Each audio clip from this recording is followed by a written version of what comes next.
Hello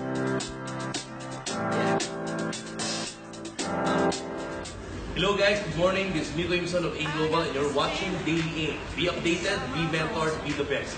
Right now, dito ngayon sa Valenzuela City and we'll be conducting a presentation.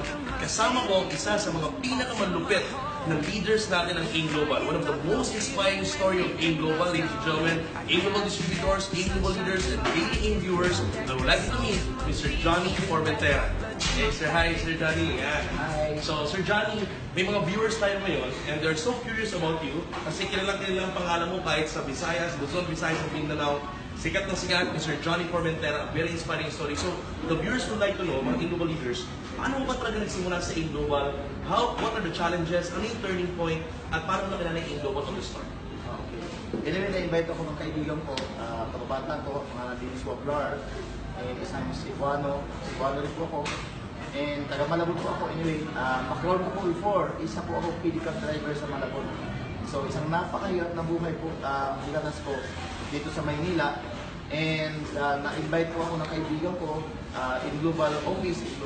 Pero hindi sinabi sa akin na networking or business. So, pinuntahan ko lang doon. That time, 2006, pero hindi po ako naniwala sa umpisa. Then, nireject ko po siya. 2007, doon po ako sumali sa global ating trabaho, inaral. So, guys, ang isa sa pinaka-mahirap na part sa akin na dinanas ko is yung nireject ako at diniscourage ako ng mahal ko sa buhay. Mama ko, asawa ko, and lahat ng kapatid ko. Kasi nireject po ako, diniscourage po ako na wag ko gawin yung global. Kasi mas mabuti para maghanap na ako matinong trabaho kaysa global ako. Buti na lang, matigas po yung ulo ko. Yan. So, buti na lang matigas yung ulo ko. And good news na ako po, after 2 years doing this business, so kumita po ako ng higit 1 million. Wow! So, right now po, nagdadrive po ako ng isang sarili ko kotse. And this year, maglalabas pa ako ng bagong-bagong kotse, SUV naman.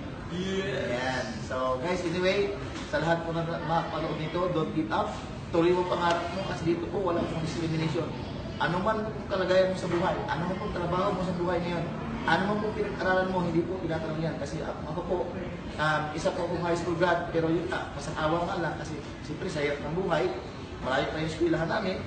So, sinikap ko lang po ng global at ginuhay ko dito ang pangarap ko. So, guys, maraming salamat sa inyo. And God bless po sa lahat ng nanonood ito. Power! Yes! You see it? Hear it straight from Mr. Johnny Formentera saying no discrimination. Na sino ka man na itong video na to, you can do in global as long as magtimala ka lang, pag-aralan mo, you can be successful. Kung kinaya nila, I believe na ikaw nanonood ngayon, kaya-kaya mo. God bless you. Subscribe your group in Daily M for free online contents. God bless. Happy networking. Power! Power!